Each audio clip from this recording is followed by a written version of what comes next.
नमस्कार, बुलेटिन में आपका स्वागत है। मैं हूं आपके साथ आशा सरमाल। चलिए शुरुआत करते हैं उत्तराखंड से जुड़ी खबरों की।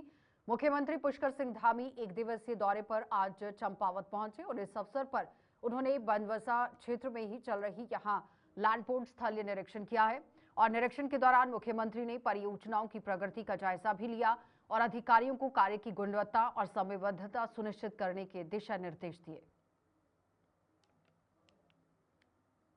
इस पूरे निर्माण कार्य के लिए यहाँ पर हुई है और इसके बन जाने से अभी जो क्षमता यहाँ प्रतिदिन 2000 लोगों की है, ये क्षमता बढ़कर अब 10,000 से ऊपर चली जाएगी और बहुत तेज़ी से यहाँ पर आवागमन होगा और जो हमारे लॉजिस्टिक हैं उसके लिए भी बहुत बड़ा एक अच्छा माध्यम ये पोर्ट के बन जाने से, इस पूरे एलिवेटेड सड़क के बन जाने से यहाँ पर दोनों ही देशों के बीच में कनेक्टिविटी बहुत अच्छी हो जाएगी।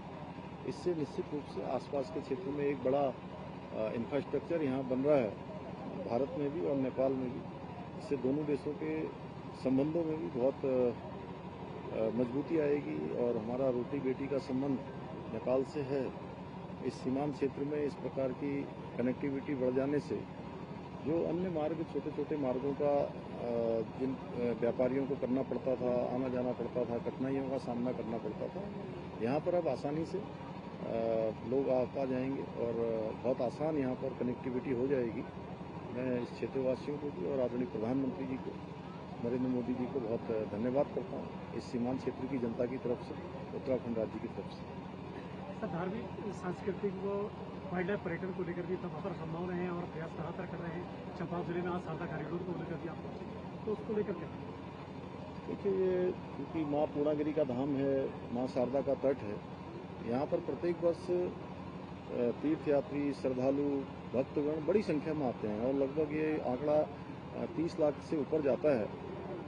हमारा प्रयास है कि आने वाले समय में जो श्रद्धालु और भक्तगण आते हैं उनके लिए और शारदा के यहाँ पर शारदा का रिवर फ्रंट इसको बनाया जाए। Bed in Uttarakhand, bed in India जो आदरणीय प्रधानमंत्री जी ने पिछले वर्ष सभी देशवासियों से इन्वेस्टर ग्लोबल समिट में भी और जब वो मुखो आए थे तब भी उन्होंने देशवासियों से ये अपील की थी कि अपने घर परिवार के बच्चों के मांगल कार्यों के लिए, उनके विवाह इत्यादि के लिए देवभूमि उत्तराखंड एक बहुत अच्छा स्थान है जो देवताओं के बहुत नज़दीक है, भगवान के बहुत नज़दीक है।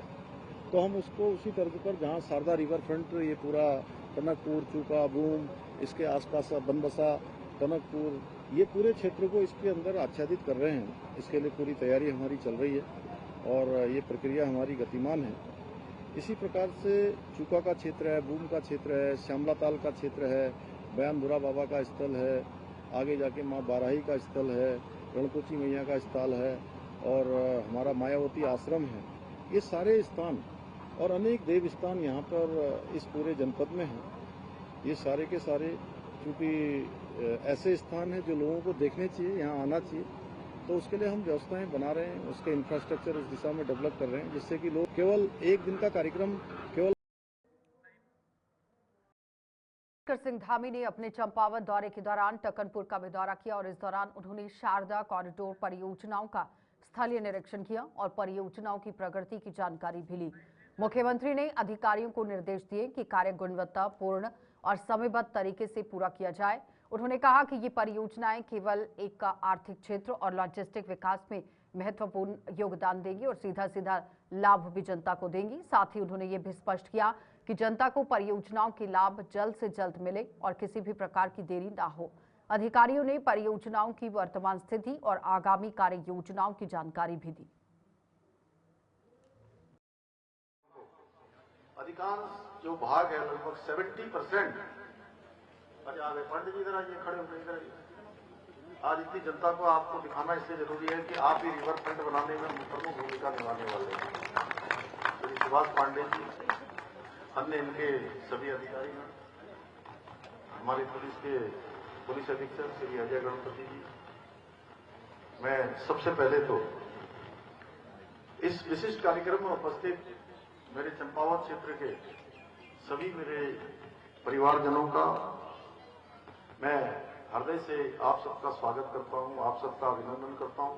और आप सब ने आज मेरे यहां पहुंचने पर, जैसे ही मैं जनपद चंपावत की सीमा में पहुंचा, आप सभी ने, मेरी माताओं ने, बहनों ने मुझे तिलक लगाकर मेरा स्वागत किया, अपना आशीर्वाद दिया। बुजुर्ग माताओं ने आशीर्वाद दिया, सर में फूल रखे। हमारी बहनों ने हमारा द्वितीय त्योहार, जो बहुत ही हमारा परंपरागत और हमारे पूर्वजों के द्वारा लंबे समय से मनाया जाने वाला त्योहार है, उसकी भी आज उनको शुभकामनाएं दी, सिर भी पूजा।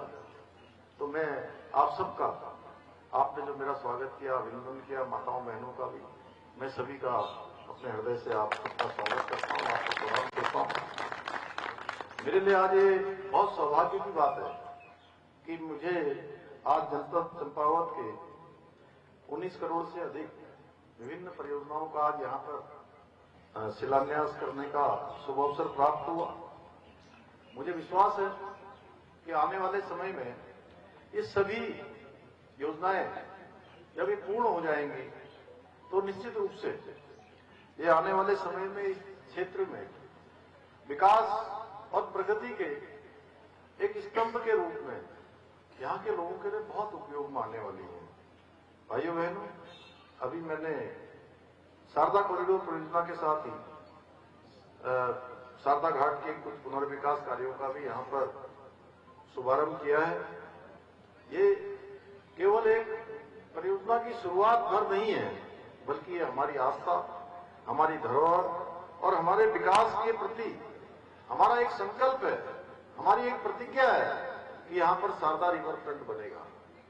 और शारदा रिवर फ्रंट निश्चित रूप से इस क्षेत्र की संस्कृति का जो हमारा प्रतीक है, मां शारदा, शारदा नदी और इसके आसपास के स्थानों को मिलाकर बनने वाला शारदा कॉरिडोर भविष्य में इस पूरे क्षेत्र का, चाहे वो सांस्कृतिक विकास हो, आध्यात्मिक विकास हो या धार्मिक विकास हो, पर्यटन के क्षेत्र में हमारी समृद्धि हो, उन सभी का एक केंद्र बनेगा, उसकी एक धुरी बनेगी।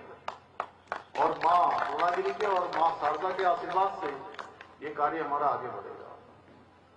आप सबको याद होगा, जब मैं यहां पर 2022 में आप सबका मत, आप सबका समर्थन, आप सबका आशीर्वाद मांगने के लिए आप सबके बीच में मैं आया था, तो उस समय में मैंने आप सबके समक्ष कहा कि मुझे जीवन में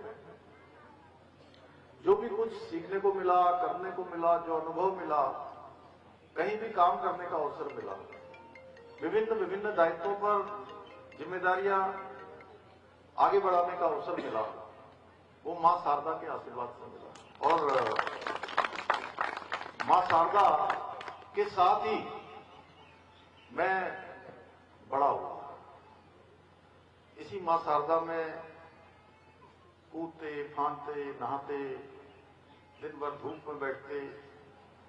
तो इसलिए मां शारदा ने सच में कभी कभी मुझे लगा कि मैं यहां से छूट रहा हूं।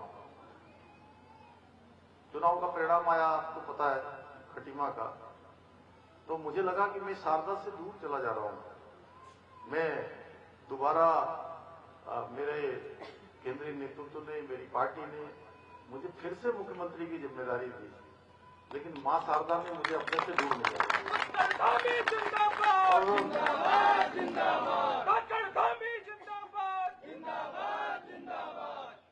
तभी से मैंने संकल्प लिया था कि मां शारदा के इस तट को ऐतिहासिक रूप देना है, इसको भव्य स्वरूप में लाना है।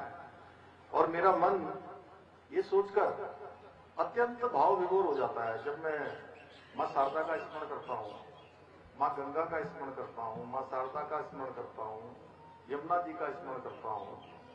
तो जब ये हमारा शारदा घाट, जहां पर आरती प्रारंभ हो गई है, लेकिन आने वाले वर्षों में जब एक दिव्य स्वरूप में बदल जाएगा, भव्य शारदा और दिव्य शारदा का घाट बन जाएगा और हर की पौड़ी की तर्ज पर मां शारदा की भी भव्य आरती की जाएगी।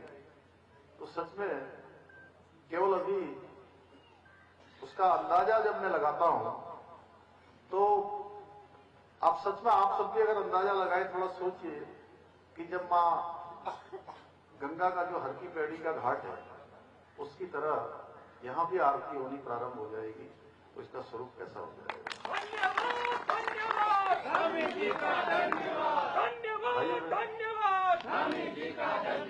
भाइयों बहनों, एक और जहां ये कॉरिडोर धार्मिक पर्यटन के केंद्र के रूप में विकसित होगा, वहीं इसके निर्माण हो जाने से हमारे क्षेत्र के स्थानीय युवाओं को, व्यापारियों को, आसपास के क्षेत्र को, लोगों को बहुत सारे नए रोजगार के अवसर उनको प्राप्त हो जाएंगे, नए अवसर सर्जित हो जाएंगे।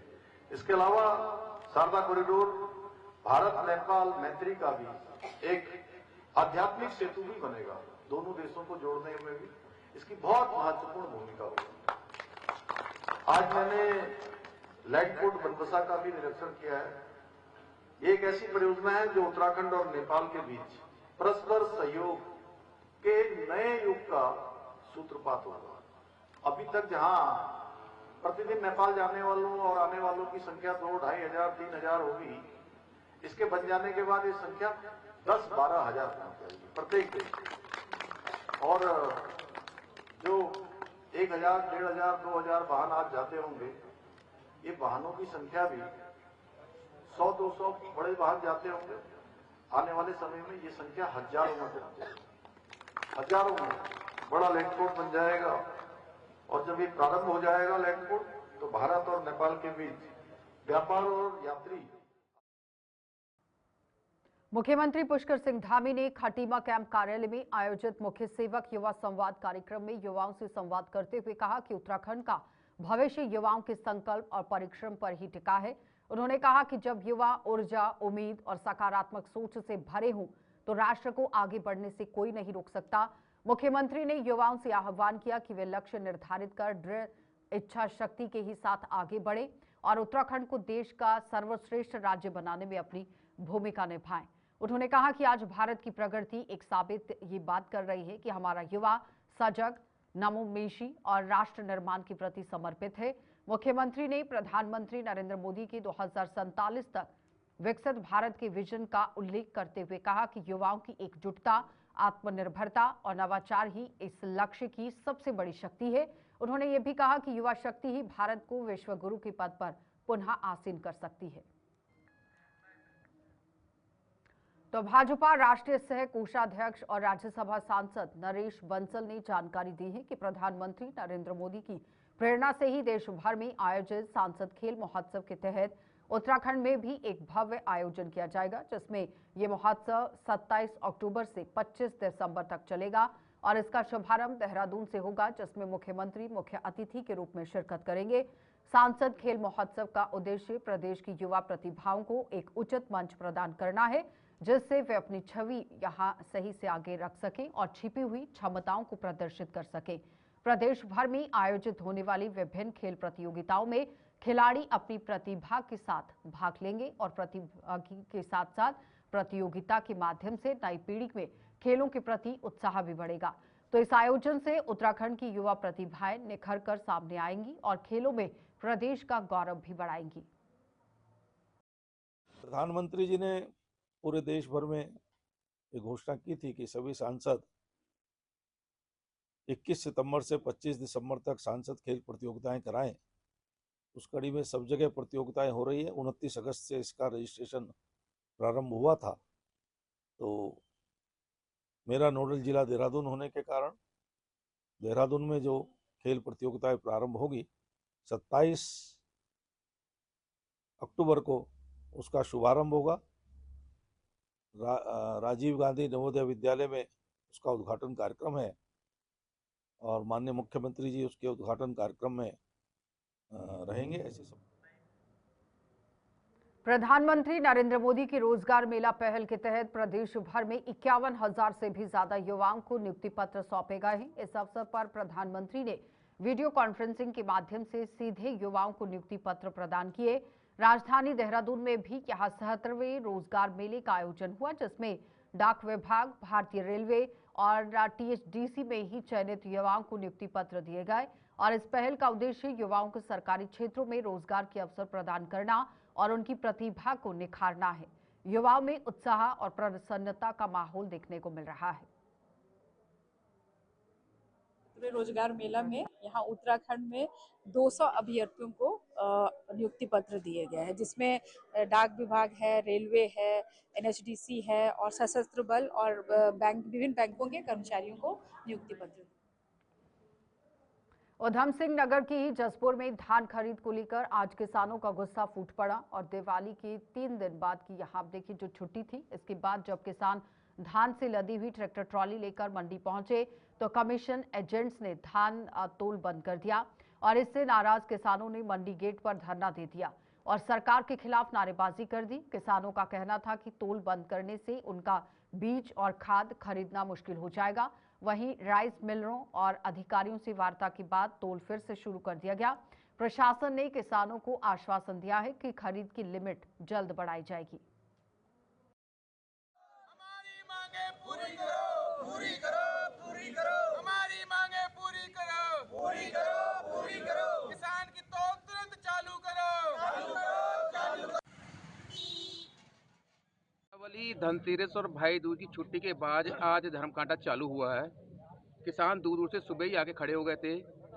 आज 8:30 बजे हमें जानकारी ये मिलती है कि आज तोल नहीं करेंगे। वजह पूछी गई, कह रहे कि कच्ची आड़त यानी कमीशन में जो धान जाता है वो मिल एसोसिएशन ने लेने से मना कर दिया है। उसके बाद हमने एसएमआई साहब से पूछा तो उनके पास भी कोई इसका जवाब नहीं था। सुबह से किसान खड़े हैं और कोई भी मिल वाला सुबह आया नहीं। जब यहाँ पर धरने बैठ गए तो मिल एसोसिएशन उनकी सारी आई और अंदर उनकी मीटिंग चल रही है, पर उन्हें धान लेने से मना कर दिया है। और समस्या ये है कि छुट्टियों के बाद किसान आया है, दीपावली उसकी सूखी निकल गई है। धान वो कटने के बाद गेहूं का बीज लेने के बाद उनके पास पैसा नहीं है, खाद के लिए पैसा नहीं है। तो अगर ऐसे ही इन्होंने धान के लिए अपने तोल बंद करते रहे तो फिर किसान कहाँ जाएगा। देखिए जी, सुबह करीबन जब धरना चालू हुआ 100 से प्लस ट्रैक्टर थे। अभी जानकारी मिली है किसानों से करीबन 250 प्लस ट्रैक्टर ट्रॉली बाहर खड़ी हैं, जो दूर दूर से करीबन 20-20, 25-25 किलोमीटर से किसान आके यहाँ खड़ा है, सिर्फ इसीलिए कि उनका धान तुल जाए, 2 पैसे उनके घर में आ जाएं। किसी की बेटी की शादी है, किसी की स्कूल की फीस जमा नहीं है, किसी के बहुत से खर्चे हैं, पर इनकी तरफ से पूरा शोषण किया जा रहा है किसानों का। ये मजबूर किया जा रहा है कि किसान किसी तरीके से औने पौने दाम में बाहर व्यापारी को धान बेच दे। सीधे तौर पे कहें, सरकार और उनके सिस्टम की मिली भगत से किसान को शोषण किया जा रहा है और उन्हें मजबूर किया जा रहा है कि बाहर व्यापारियों को सस्ते दाम पर धान दें। हमारी मांग ये है कि तुरंत तोल चालू की जाए, सरकारी तोल चालू की जाए, कमीशन की तोल चालू की जाए। उसके साथ साथ जो धान की पेमेंट 15 दिन पेंडिंग पड़ी हुई है वो पेमेंट की जाए और जो ऐसे भी कच्ची आड़ चालू होती है उसमें डायरेक्ट पर किसानों का वहाँ पर धान पहुँचाए। दरअसल 3-4 दिन की लगातार दिवाली एवं भैया दूज का अवकाश होने के उपरांत अचानक से जो है ट्रॉलियाँ यहाँ पे इकट्ठी हो गई और वो कमीशन एजेंट में खरीदारी के लिए जो है ट्रॉलियाँ यहाँ पे आई हुई थी, ज़्यादातर ट्रॉलियाँ। लेकिन इतनी भीड़ हो गई कि किसानों को एकदम अफरा तफरी का सा माहौल किसानों के बीच में हो गया कि कौन सी ट्रॉली कहाँ जाएगी। इस दौरान उन्होंने जो है राइस मिल एसोसिएशन उनसे भी संपर्क किया और हमारे एसएमआई ऑफिस से भी उनके द्वारा संपर्क किया गया। मंडी सचिव वगैरह सारे वहाँ पे सभी जितने भी अधिकारी एवं कर्मचारीगण थे वहाँ पे इकट्ठा हुए।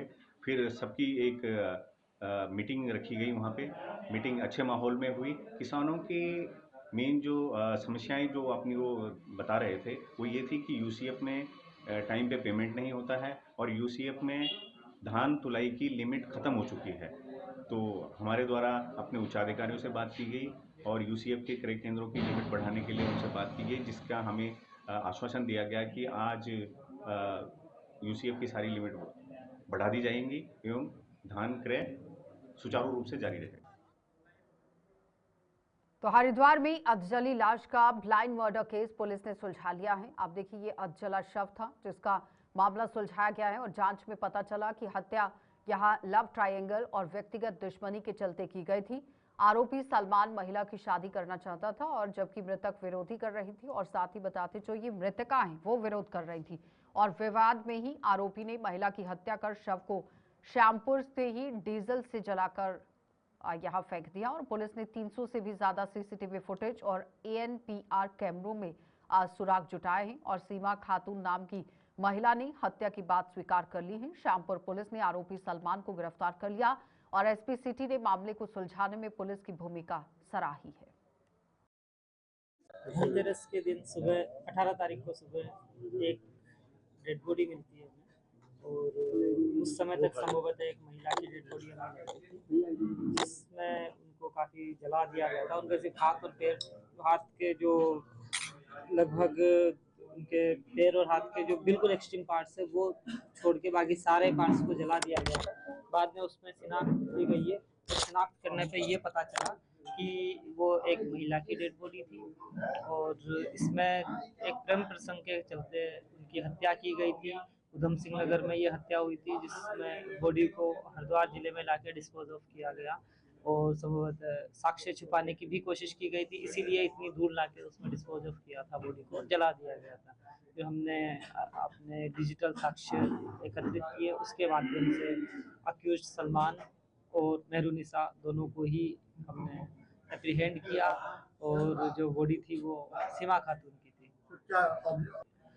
सीमा खातून और सलमान के बीच प्रेम प्रसंग था, उस प्रेम प्रसंग के चलते ही ये हत्या की गई है। सलमान कहीं और शादी करना चाहता था, सीमा खातून ऑलरेडी शादीशुदा थी, लेकिन उनका प्रेम प्रसंग सलमान के साथ था, तो उसमें सीमा खातून नहीं चाहती थी कि सलमान कहीं और शादी करे और इसीलिए उस पर थोड़ा हो सकता है दबाव बनाया गया हो प्रेम प्रसंग को लेके और सलमान को संभवतः ये बात पसंद नहीं आई। उनके बीच कुछ कहासुनी हुई, उसी कहासुनी के चलते in the heat of moment उन्होंने उनकी हत्या कर दी। सर, अपराधी मेहरुनिसा एक ड्रग सप्लायर है जो पहले भी उधम सिंह नगर से जेल जा चुके थे और उनका आपराधिक इतिहास है। इनफैक्ट सीमा खातून ने मेहरुनिसा के बेटे को भी पहले जेल भेजा हुआ है एनडीपीएस के।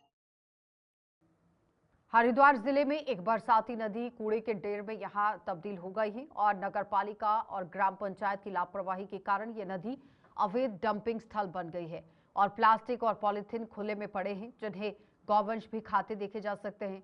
और उसके पास से स्थित यहाँ राज्य की पॉलिटेक्निक संस्थान है, जिसके छात्रों को दुर्गंध और गंदगी के बीच में पढ़ाई करनी पड़ रही है।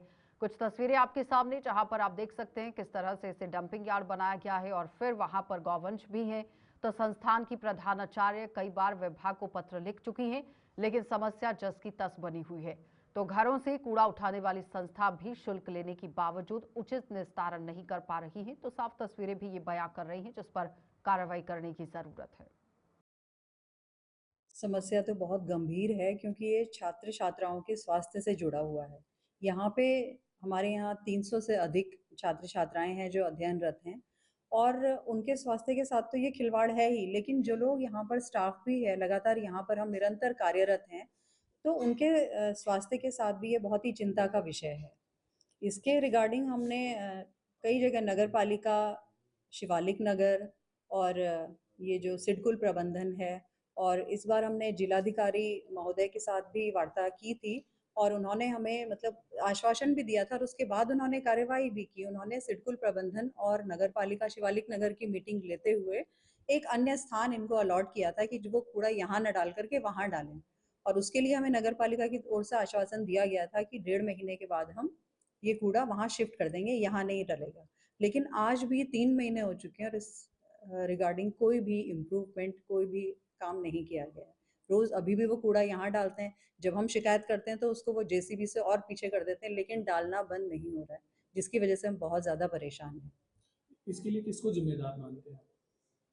जिम्मेदार तो जैसे नगर पालिका से बात करो, वो कहते हैं ग्राम सभा वाले डाल रहे हैं, सिडकुल वाले डाल रहे हैं, वो एक दूसरे पे सभी डालते रहते हैं और हम तो, मुझे तो समझ में नहीं आता कि हम किसके पास जाएं फाइनली, क्योंकि जितने भी इससे संबंधित जितने भी ऑफिसर्स हो सकते हैं या जितने भी इससे जिम्मेदार व्यक्ति हैं, उनसे हम सबसे बात। देखिए, मैटर मेरी नॉलेज में लाया गया था। अभी हमने हाल ही में शिवालिक नगर पालिका की बैठक भी करी थी और उसमें ईओ को तत्काल डायरेक्शन दिए गए हैं कि वो अपनी जो भी ट्रेंचिंग ग्राउंड है या फिर उनका जो भी वेस्ट साइट है उसका डेवलपमेंट के लिए कार्रवाई करें और जो टेम्परेरी बेसिस पे वो इधर उधर कचरा डाल रहे हैं उसको वहाँ से रिमूव करें। साथ ही वहाँ पे जो पॉलिटेक्निक कॉलेज के जो बच्चों को परेशानी रहती है उस क्रम में भी उनको डायरेक्शन दिए गए, शीघ्र इस पर। तो रुड़की के मंगलौर क्षेत्र से एक चौंकाने वाली खबर सामने आई है, जहां मोहल्ला पठानपुरा में बीते 13 साल से एक मकान में बह रही अर्धविच्छित महिला के झोले से 1 लाख रुपए बरामद हुए हैं। जब मोहल्ले के लोगों ने महिला को वहां से हटाया तो उसके झोले में नोटों की गड्डियां देखकर सभी हैरान रह गए। सूचना मिलने पर पुलिस मौके पर पहुंच गई और महिला की सुरक्षा सुनिश्चित करने की बात कही। पुलिस ने बताया कि महिला को जल्द ही किसी सुरक्षित स्थान पर भेजा जाएगा और बरामद जो धनराशि है उसे किसी जिम्मेदार व्यक्ति के सुपुर्द किया जाएगा। जो है ना जी पैसे मिले हैं इसके पास, हम जो है ना इसको खाली करा रहे थे। खाली कराने के बाद में इसने जो है ना एक कट्टे जो है ना उठाए और उठा के अपने पास रखे, तो हमें शक हो गया कि इसमें पैसे हैं। तो हमने जो उठा के देखा तो वो उस पैसे थे उसमें, तो वो इसने अपने पास रखे, वहाँ से उठी नहीं वो। तो फिर शाम के टाइम हमने जो है ना हमारे सभासद हैं उनको बुला गए और फिर जो है ना वो उनसे वो पैसे लिए। 5-7 आदमी थे हम सब ने सामने से लेके और फिर जो है ना अब उसको हमने रख रखा। चलिए बुलेटिन में इतना ही, इजाजत दीजिए, नमस्कार।